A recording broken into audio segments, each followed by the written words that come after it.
इनके क्लास में घड़ी बिल्कुल चीते की रफ्तार जैसी चलती है और आपको बड़ा ही मजा आता है। लगता है आपको आधे घंटे की क्लास महीने भर की क्लास लगती है। आपने कुछ टीचर्स की क्लास अटेंड की होगी तो आपने देखा होगा कि इनका क्लास बहुत जल्दी खत्म हो जाता है, जैसे घंटों का समय मिनटों में खत्म। इनके क्लास में घड़ी बिल्कुल चीते की रफ्तार जैसी चलती है और आपको बड़ा ही मजा आता है। लगता है कि समय खत्म ही नहीं होना चाहिए था, ये घंटा और एक घंटा और चल जाता है और आपको टाइम जाने का बिल्कुल भी एहसास नहीं होता है। जबकि दूसरी ओर कुछ ऐसे टीचर्स हैं जिनके क्लास में आपको लगता है जैसे घड़ी को किसने रोक रखा है, ये पूरा समय जो है आपका खत्म ही नहीं हो रहा है और आपको आधे घंटे की क्लास महीने भर की क्लास लगती है। नींद भी आता है, बिल्कुल नीरस सा भी रहता है। तो अगर आप टीचर हैं और आप पहले वाले दर्जे के टीचर बनना चाहते हैं, ना कि दूसरे क्लास के, तो उसके लिए आपको क्या क्या ऐसी टेक्निक है जो कि अप्लाई करनी चाहिए जिससे आपका क्लास भी काफी रोमांचकारी और बेहतर हो सके। सबसे पहले तो मैं ये बताना चाहूंगा कि मैंने ना ही कोई बीएड डिग्री ली है, ना ही मैं पेडागोजी का एक्सपर्ट हूँ। वो तो आप यूट्यूब पे पढ़ लेते हैं। मैं यहाँ पे वो बताने वाला हूँ जो मैंने अपने प्रैक्टिकल अनुभव से सीखा है। पिछले लगातार 8 सालों से मैं सरकारी स्कूल, प्राइवेट स्कूल और कोचिंग में मैंने शिक्षा दिया है। सरकारी स्कूल का एक्सपीरियंस मेरा कम ही दिनों का है, अध्यापन का कार्य किया है। तो उसमें जो मुझे अनुभव प्राप्त हुए हैं और जो बच्चों का फीडबैक रहा है, मैं ये नहीं कह रहा हूँ कि मैं बहुत काबिल टीचर हूँ और मुझसे बच्चे सारे खुश रहते हैं। मैं भी लर्निंग कर रहा हूँ, अभी भी सीख रहा हूँ। लेकिन अब तक का जो फीडबैक है उसमें काफी हद तक बहुत सारे पॉजिटिव फीडबैक है। तो उस आधार पे मैं कुछ अनुभव को शेयर करूंगा और मैं चाहूंगा कि ये आप भी अपने अंदर अगर लाएंगे तो आप भी पहले कैटेगरी ऑफ टीचर्स में जरूर शामिल हो सकते हैं। तो सबसे पहले तो आपको ये जानना जरूरी है कि भाई टीचिंग करते हुए आमतौर पे जो टीचर्स होते हैं वो अपने बारे में बहुत ही खराब राय रखते हैं। उनका सेल्फ स्टीम बहुत लो रहता है, वो अपने आप को पसंद नहीं करते, अपने काम को पसंद नहीं करते। आप ये मान के चलिए कि इससे बेहतरीन कोई जॉब नहीं। Teaching is the noblest profession, सबसे बेहतर प्रोफेशन है।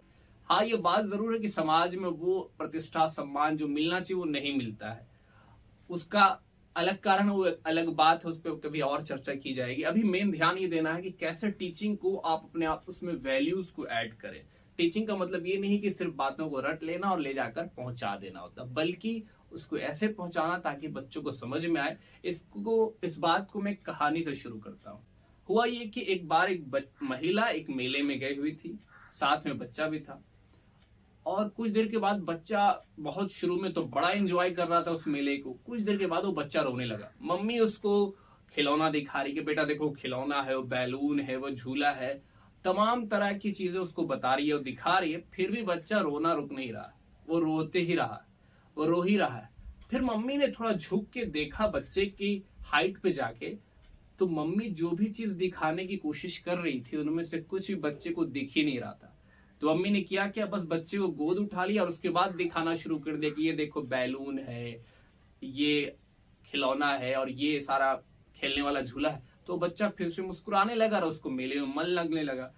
इससे हम लोगों ने ये सीखा कि कई बार हम अपने पॉइंट ऑफ व्यू से बच्चों को पढ़ा रहे होते हैं। हमें ये नहीं मालूम होता है कि क्या जो बात हम दिखाना चाह रहे हैं वो बच्चों को दिख भी रहा है कि नहीं दिख रहा है।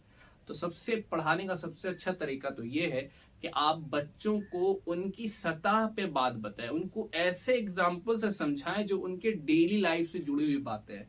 आप बड़ी बड़े टर्म्स अगर उनको एक्सप्लेन कर रहे हैं और उनको उनके जीवन से अगर जुड़े एग्जाम्पल नहीं दे रहे हैं तो वो उससे कोलैबोरेट नहीं कर पाते हैं, उसको वो समझ नहीं पाते हैं।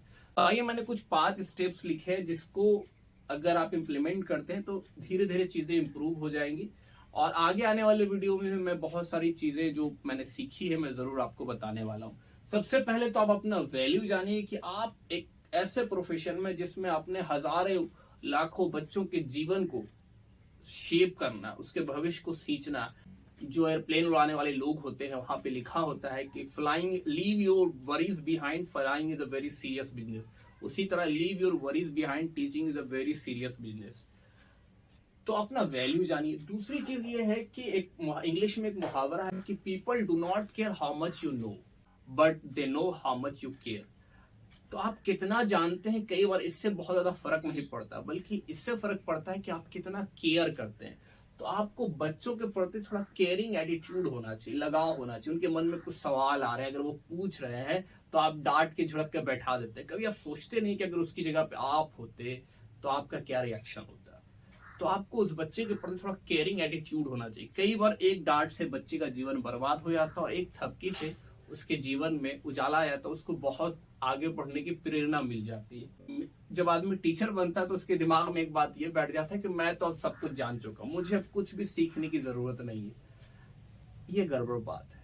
आपको अपने अंदर लर्निंग एटीट्यूड रखना चाहिए, हमेशा कुछ ना कुछ सीखते रहना चाहिए। किताब पढ़ने की आदत जरूर रखनी चाहिए, क्योंकि अगर एक बर्तन अगर खाली रहेगा तो उससे बाहर क्या निकलेगा। जब तक अपने आप बर्तन को भरिएगा नहीं तब तक बाहर कंटेंट दे नहीं पाइएगा। तो उबाऊ होने का एक कारण ये भी होता है कि आप लगातार एक ही तरह की बात बताने लगते हैं। जब आप नई नई चीजों को पढ़ते हैं तो आपसे बहुत सारी चीजें आप सीखते हैं और वो बात आप बच्चों को बता पाते हैं।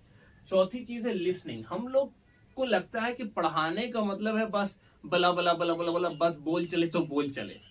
ऐसे नहीं होता। पढ़ाने का मतलब ये होता है कि टू वे डायरेक्ट कम्युनिकेशन होनी चाहिए।